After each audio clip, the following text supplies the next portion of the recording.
Alagang Amoso. Associated Marine Officers and Seamen's Union of the Philippines. Ang programang para sa mga Filipino seafarers at kanilang pamilya. Maghahatid ng impormasyon, magbibigay ng inspirasyon, at tatalakay sa kanilang mga sitwasyon, kalagayan at iba pang mga pangangailangan. Alagang Amoso. Kasama si Camille Simbulan dito sa Radyo Pilipinas World Service at Radyo Pilipinas Radyo Publiko. Magandang araw at welcome po muli sa Alagang Amosup, ang serbisyo publiko sa radyong hatid ng The Associated Marine Officers and Seamen's Union of the Philippines o Amosup at ng Radyo Pilipinas World Service. Sa programang ito ay pag-uusapan natin ng iba't ibang programs and welfare services ng Amosup para sa mga miyembro at dependents ng ating union. At tinatalakay din natin ang mga napapanahong issue tungkol sa mga karapatan at kapakanan ng mga magigiting nating Filipino seafarers or sea-based OFWs.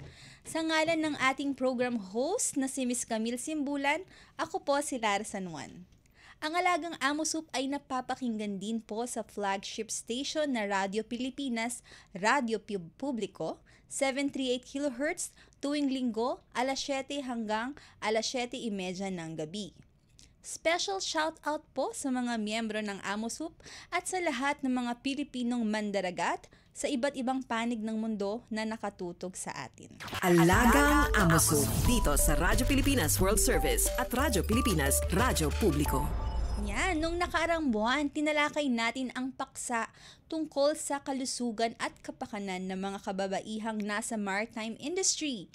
Navigating Health and Well-Being for Women in Maritime. Shout out po kay Maria Doctora Rose Supremo, Resident Doctor sa ilalim ng Department of Family and Community Medicine ng Amosup Seamen's Hospital. Muli, maraming salamat po sa pag-unlak ng ating mga imbitasyon dito sa Alagang Amosup, Doktora. Walang maiiwan. Kasama nyo kahit saan. Dahil pamilya tayo dito. Alagang Amoso. Dito sa Radyo Pilipinas World Service at Radyo Pilipinas Radyo Publiko. Yan. Kaya ngayon po ngayong araw ang ating pong topic ay Anchored in Values. The Gold Foundation's commitment to tenacity, integrity, and excellence. Ngayon kasama po natin sa studio ang isang espesyal na basita. Siya po ay alumnus ng Maritime Academy of Asia and the Pacific o MAAP at kasalukuyang Head of Programs ng Gregorio Oca Leadership and Development Foundation Inc. o mas kilala po natin bilang Gold Foundation. Siya po ay isang mahusay na leader at sa kabila ng mga pagsubok na hinarap sa buhay, patuloy niyang isinusulong ang pagpapabuti ng buhay ng mga marinong Pilipino at ang kanilang mga pamilya. Let us all welcome Mr. Bien Galapon. Hi, Bien. Welcome to Alagang Amosup.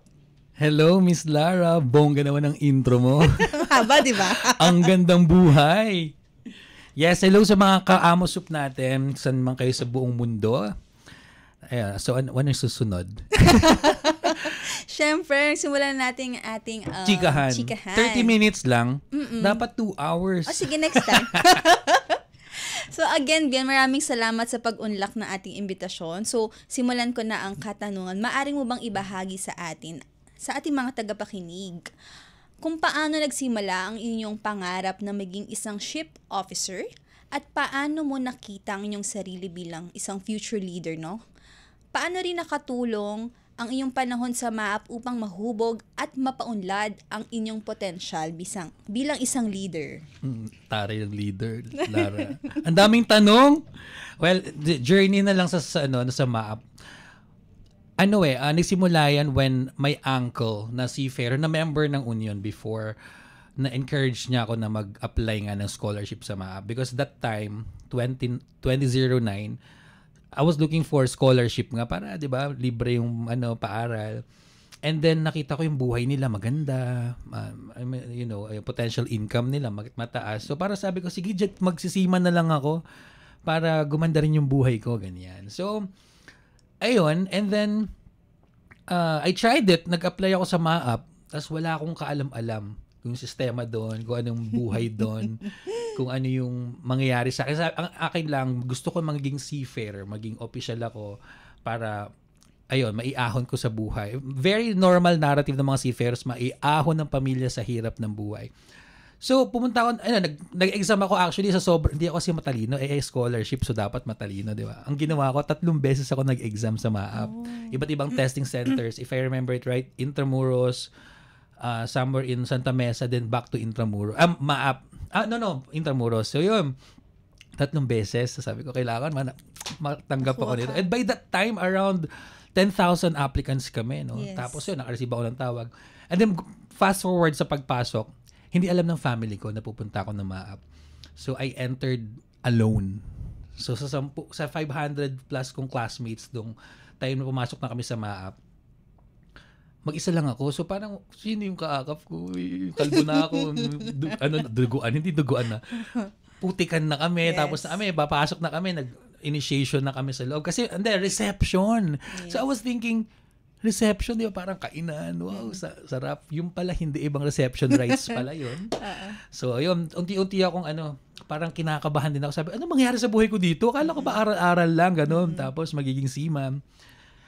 And then, eventually, naging used na ako sa ganung klaseng buhay.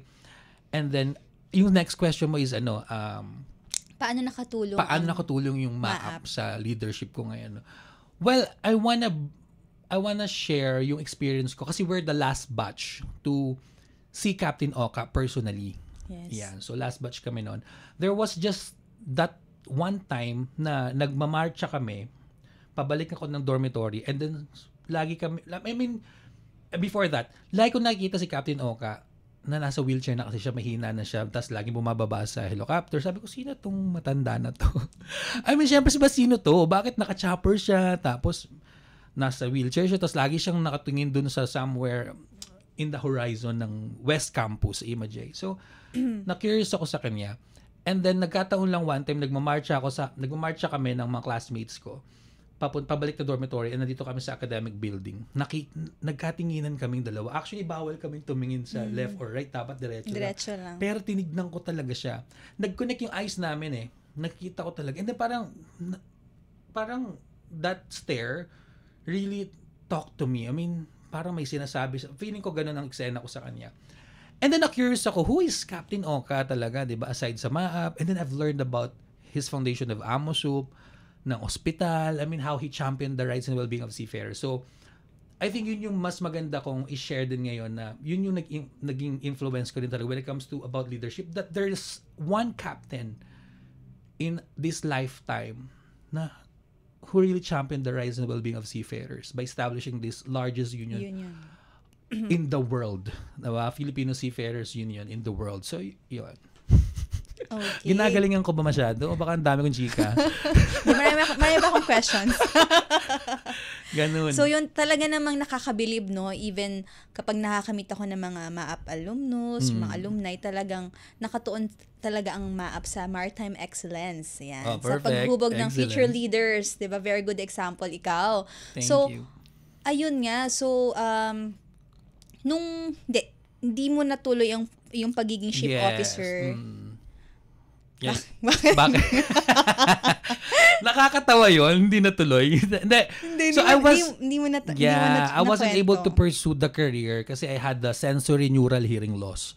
So, after graduation nga, I was diagnosed with sensory neural hearing loss. Hindi ko na, in short, hindi na ako makasampa ng barko because of that. Though siguro may chance pa, but nagbago ang direction ng life ko in ways na parang, kasi na-experience ko yung barko So parang sabi ko, Lord, baka parang di talaga ako para dito kasi may ganito kang challenge sa akin, health condition na talagang baka di ko na magampanan yung maging kapitan man ako in the future, no? So parang, ayun, dahil may redirection sa life ko, parang I have to prove myself pa rin kasi number one, scholar ako Parang, I have that concept na, parang payback. I have to pay back to the institution na nagpaaral sa akin kasi that means so much to me yung scholarship ko na yun. No? Kasi if not MAAP, baka nasa Harvard ako.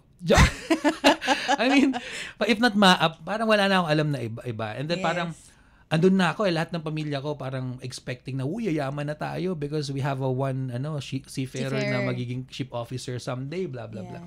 But it didn't happen. So parang I had to be resilient.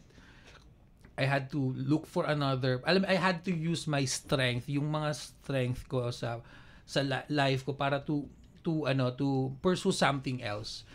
And yun nga, para I landed before this Gold Foundation, I was an insurance agent. Okay. I was doing well enough. I was earning Incentives. yeah, mga I was ganon. earning so much to the point na I was loving money.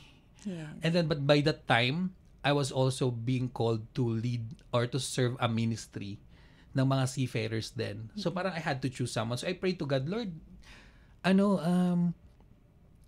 bigyan mo ako ng work na hindi ko malalayo ko sa ganitong klaseng sa ganitong klaseng temptation. Tapos at the same time, I'll be able to serve you pa din in weekends, ganyan. So then nakita ko yung Gold Foundation. Okay. Actually a senior of mine invited me to join Gold Foundation. Alam mo ang invitation sa akin. Ang application noon. Ang available position noon, DJ. So sabi ko, because Doon nag-start. yes, at MAP kasi annotator ako. So parang I host events at the same Yes. time annotator ng mga drills, ng mga Yes. marcha doon sa Yes. loob. So parang yung senior ko na yun, MC, naisip niya ako na si Bian na lang kasi Gold Foundation tapos Bian. Sige. Ending hindi lang pala DJ, project manager ka talaga from ground zero. You're gonna Yes. build the online radio program. And this Radyo Pilipinas Worldwide, itong building Dito na to, ka dito rin ako nakilala worldwide. Wow! In 2016, nag-start ako dito. Nakabalik na tayo. Ayan, nakakatuwa lang, di ba, how it evolved to online thing. And then, ngayon, alagang amo. So, guess na ako, hindi na ako Yes, yung and it's nagtatanong. very good na rin experiencing na yung may radio kasi ngayon everyone's into online. Online thing, yes. Pero naririnig kasi kami before, ewan ko kung ngayon pa din, sa satellite ng mga barko. And we receive feedback sa Facebook, nakikinig sila. Radyo Atraca online, Wow. Facebook page. So, ayan. Oo naman, nakakamangha naman. Paano yung mga? Ganito. Ayan, so, yun, since na-mention mo na yan na, naging part ka na of Gold Foundation, how did your personal journey align with its mission? Ano ba yung mission ng Gold? Yes, our mission is to be the gateway for developing global maritime professionals. So, super patok siya for me kasi I'm a believer of lifelong learning. 'Di ba? And then, parang dito sa Gold, we provide those trainings to our seafarers and their families as well to, the skill set they need para makonquer nila yung life, realities of life, 'di ba? Not just being seafarers, but ano pa yung meron beyond MAAP in my case. Like in my case, parang, 'di ba, di na ako naging seafarers. What's next for me? Ano yung pwede kong gawin? So Gold is also something like that, na preparing our future global maritime professionals in ways that they are future ready. Maraming mga challenges ngayon facing our industry. So Gold is positioning itself to be ushering this seafarers para magkaroon sila ng mas magandang perspective, not just that, equip sila. Yes. And when it comes to navigating their lives through their careers and family and community, things like that. Ayan, since nabanggit mo nga na you are the head of programs ng Gold Foundation, para sa mga seafarers at kanilang mga pamilya, ano naman yung the most rewarding part of this journey? Especially, frontline ka talagang ikaw yung kumakausap, ikaw yung nakakamit, ikaw yung kilala actually ng mga ating seafarers and their seafarer wives. Pag hindi naka-reply, nagagalit. Grabe, since 2016, Tsaka they have talagang direct contact sa'yo. oo nga, parang mali nga ako. Dapat hindi ko iniba ko yung pangalan ko dun sa Facebook. Hindi, Lara, grabe. If you give me time to remember nga, since 2016, all I did was to really reach out to seafarers kasi I know seafarer ako eh. Yes. And then sila nasa ground talaga ako noon, facing them, talking to them. And then, may mga programs kami, may mga training programs kami, outreach program, relief operations, lalo na ng pandemic and all that. Mahirap yon actually, lalo na working with a non-profit, na small non-profit like this. Kasi, minimal lang yung resources. Yes. And then, mag-isa lang ako that time sa Gold Foundation na nagtatrabaho for this kind of yung ginagawa namin for the seafarers and their families. Ngayon, I have Dr. Shelly na. Pero yun, before, parang sa dami na ginagawa namin, nakakapagod, yet, yung impact naman ito na nabibigay namin sa mga seafarers when they come back to us, nagpapasalamat, kahit yung maliit lang, sa tingin ko maliit lang yung nagawa ko for them, pero Grabe bongga pala yung balik nun sa kanila. And I think that's something na, ayun yung magandang balik ng actually hindi ko naman na-expect yun pero yun yung masarap sa journey na to, sa being a non-profit professional doing something like this. You don't get to expect things, but itong mga balik na yan, yung masasalamat nila na natulungan natin sila, and it created a huge impact sa buhay nila. Yes. And how they see life now, and paano nila survey yung mga challenge nila. Sobrang fuel yon for me to do more and to gumawa pa ng mga bagay for them.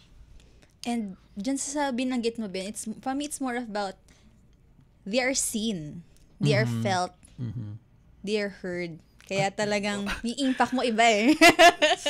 Oo nga. Diba? And of course, I'd like to give that credit sa platform ko. No? Kasi our founder, Miss Marisa Oca, provided me a platform to better myself, to be of the best service to others, 'di ba? Yes. And ayun, so kaya parang there's no way for me to really bigay sa community kasi parang nabigyan ako ng magandang platform So parang share it with them and then bigay mo talaga sa iba. And then yun nga, mas naiintindihan ko rin kasi yung gusto nila. Yes. Kasi napagdaanan ko yung pagbabarko. Kahit 1 year, 9-month contract lang yon. And na-realize ko, maraming realization. So alam ko yung iniisip nila pag nagtitik ng kalawang, di ba? Mga mataas ang alon, ayan. Pero iba yung nafe-feel ko na talaga, kasi hindi lahat yung may ganyang klase ng personality that can connect with the people. So talagang destined ka dahil talaga. guess mo lang ako ngayong hapon na to. Hindi, iba talaga eh. Kasi iba yung kapag meron kang understanding and you listen to them. You have that kind of genuine connection. Yes. And meron ka niyan, and I'm proud of you. Thank you. Naramdaman mo yun. Yes. Ito. Thank you. So ayun, moving on naman syempre with let's talk about, since yung topic natin is the values of Captain Gregorio Oca and his legacy, how it influenced your choices and direction, especially yun nga sa community work and yun sa leadership. Yun nga, kasi yung tenacity, integrity and excellence. Ayan, actually mahirap yung tatlong bagay na yun. Our founder, Miss Oca, really believed na itong values na to, ang core values ni Captain Oca, how he helped shape the industry to what it is right now. Yung tenacity, integrity, excellence. Ang hirap niyan talaga, tenacity, 'di ba? Gagawin mo ang lahat para matagumpayan o ma-achieve mo yung goal na 'yan. It has to be coupled with integrity. Hindi ka pwedeng mandaya. Hindi ka pwedeng mag-shortcut. You have to go through the process. Excellence, ito yung pinakamahirap kasi parang hindi pwedeng trabahong pwede na. I think these 3 values na to, meron naman ako nung dalawa talaga. Pero yung excellence, nahihirapan ako dyan. Kasi taas ng standard ng boss ko. Ang taas ng, well, of course, tignan mo naman, Captain Oca, yung level ng visionary leadership niya. Ibang level talaga. But these 3 values really guided me when I put all of these 3 in my core and everything I do na, parang it comes naturally na talagang hindi ako pwede yung putyo-putyong trabaho, lalo na when I talk about service to seafarers. Yes. I always give my best. Kasi parang, ayun nga parang yun yung calling ko Parang I have to do it passionately.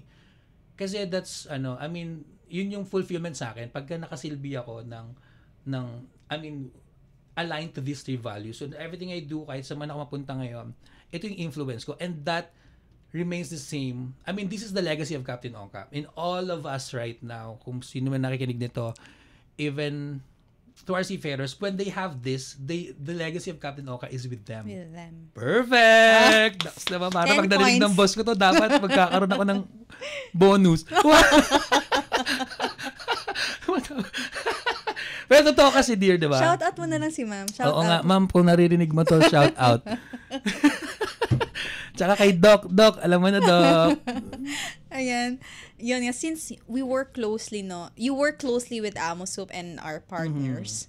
Ano naman yung lessons na natutunan mo in terms of, syempre, pag union talaga, solidarity, service, and protecting the rights of seafarers?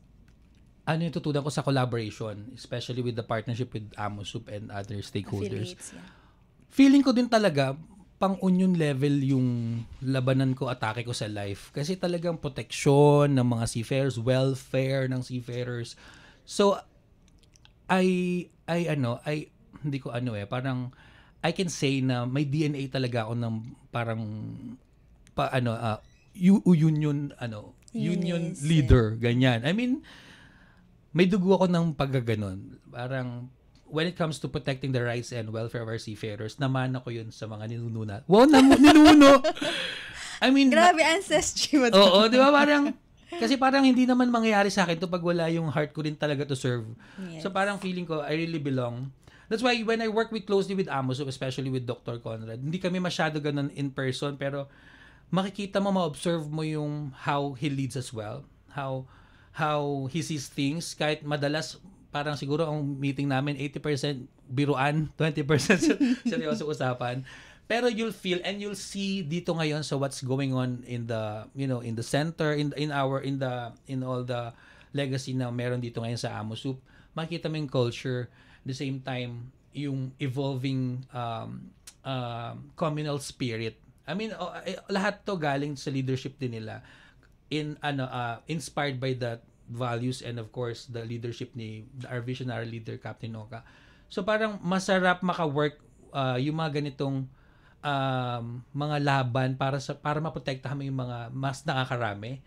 And at the same time creating programs that will, kahit little programs lang, but will impact the lives of many people, will change their perspective, will really change their lives kahit na maliit na bagay. Kasi doon kalime, parang support arm lang naman kami ng union, ng stakeholders, ng ibang ganyan. So parang given the small platform and being able to synergize with the key stakeholders ng industry, lalo na ang government, the union, and then the other private stakeholders, ang sarap sa pakiramdam na makikita mo sila na nagsasama-sama for a cause. Kasi 2016 parang na-observe ko sa industry parang kanya-kanya. But now I think we're going to the time na ayun na. I mean, we are more connected, we are more united for things, for good services to the seafarers and their families. So ayun, so thank you sa Amosup, lalo na kay Doc Oka. Doc, punta ako sa opisina mo. Okay, so yun naman sa bilang panghuli, no, Bien. Ay, huli na yon? Kasi 30 minutes lang tayo eh. Oo. Okay, sige. Okay, syempre, ano naman yung mensahe mo, no? Para sa mga kabataang maritime scholars o sa mga dumaraan sa mga hindi inasahang pagsubok ng buhay. Anong mensahe mo para sa kanila? Wow, message agad. Well, God bless. Good luck, ganun. Well, I'll get back to that message, no, na whatever you do, whatever you go through right now, hindi alam ng ibang tao yan. Ikaw lang nakakaranas niyan. Ano may hardship mo ngayon sa life. We have a God who is powerful, who provides, who heals, who saves, diba? And who loves us the most. O parang babalik, I encourage everyone to be connected to that aspect ng life natin, in our spiritual aspect. Kasi that helped me. That helped me align my life right now, where I am right now, sumakses naman ako step by the step. And I mean, Biglang sumakses ka oo, na. sumakses ako because hindi ako, I mean, ang definition ng success is yung makita ko yung impact ng ginagawa ko, maliliit na bagay na ginagawa ko para sa ibang tao. And then, that, yung centering myself to God really helped me. But I also need to act on the things that I want in life. If I want to become this one, I need to act on it. But it has to be parang pulled from the right core. Yes. Yun yung values ko sa life ngayon and all that. So yun lang. I mean, if you're going through right now, whatever you are going through right now, cling to God. And if you have dreams in life, kung gusto mo talaga maging opisyal o kapitan, engineer sa barko, you have to act on it. And embrace life learning. Kasi whatever it is that's in store for us in the future, if we are prepared enough, we can face all the challenges there are in the future, or whatever it is gonna face us, we'll navigate it safely and smoothly. Wow, So yun, ganun na naman. lang Ayan, natin very i-end to. inspiring. Ay! Pero ito, before dun sa ating promotion with Amo Soup, meron ka gustong i-promote? Of course! Yan, mga kabaro, worldwide, saan man kayo sa sulok ng mundo, pag andito ka alagang Amo Soup, parang nasa Pinas ka, ganyan. Anyway, would like to invite you to be part of this, how you call this, first ever tribute concert for the seafarers and their families. It's called Alon, Pag-ibig, Pangarap, Pag-asa. A tribute concert honoring seafarers and their families happening on June 28, 2025 in Ninoy Aquino Stadium, Manila.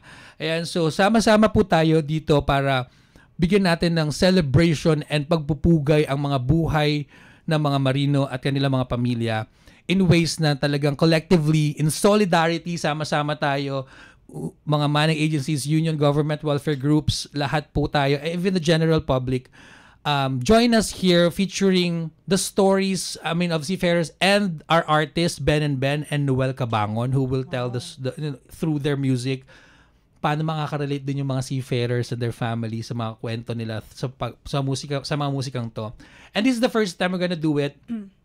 On June 28. Kaya po sana supportahan ninyo ito at kita-kita tayo doon kasi this is the right time to really celebrate the lives and legacies of our seafarers and their families, and marami pang iba. So tutok lang kayo. For more information, please like our page. Pwede naman, di ba?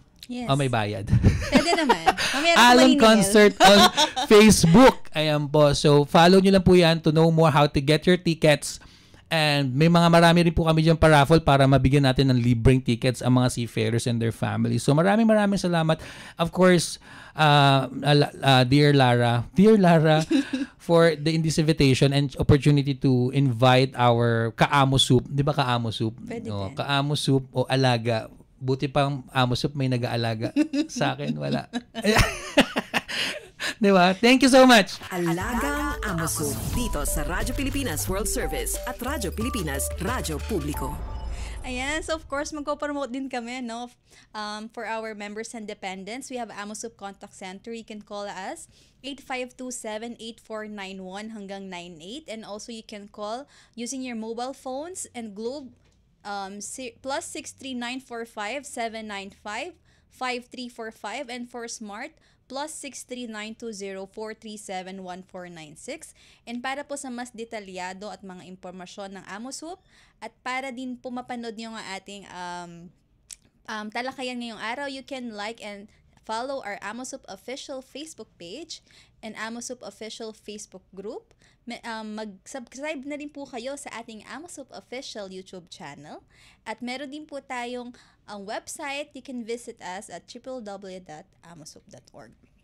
Kaya yan po, muli, maraming salamat po sa inyong pagsubaybay. Salamat sa mga kasama natin sa Radyo Pilipinas, Miss Susan Aison, Milo Donela, J. Arevalo, Hiro Lucero, Ern Peñano, Jerome Toledo, at of course sa ating Ka-Amo Soup na si Miss Shane Lontok. Hello! Isang taus-pusong pasasalamat sa ating espesyal na panauhin, of course, Sir Bien Galapon, sa pagbabahagi ng kanyang nakaka-inspire na kwento ng pag-asa at paglilingkod. Wow! Ang iyong karanasan ay paalala sa ating lahat na minsan hindi natutupad yung ating mga pangarap at plano sa buhay, at okay lang yon. Dahil ang daan ng buhay hindi laging tuwid. Pero ang mahalaga ay kung paano natin tinatahak ang landas na ibinigay sa atin. Kung paano tayo nagiging matatag sa gitna ng mga pagsubok, kung paano tayo patuloy na nagmamahal, nagbibigay at naglilingkod sa iba, kahit po hindi madali, no? Especially with the service of the union. Kahit meron minsan may sarili tayong mga pinagdadaanan. Hindi palaging tungkol sa kung anong narating natin, minsan, mas mahalaga kung paano tayo makipagtungo sa ating kapwa. Kung paano tayo tumulong, kung paano tayo naging gabay sa iba. Ito ang tunay na mahalaga.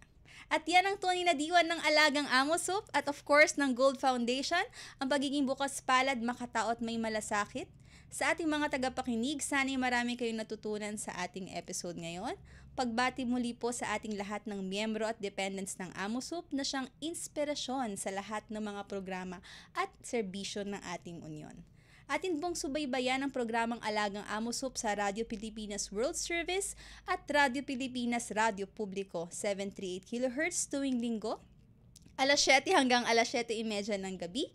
Muli po sa ngalan ng ating program host na si Miss Camille Simbulan, ako po si Lara San Juan at ito po ang Alagang Amo Soup. All aboard sa talakayan. Palalimin pa ang inyong kaalaman. Alagang Amo Soup dito sa Radyo Pilipinas World Service at Radyo Pilipinas Radyo Publiko.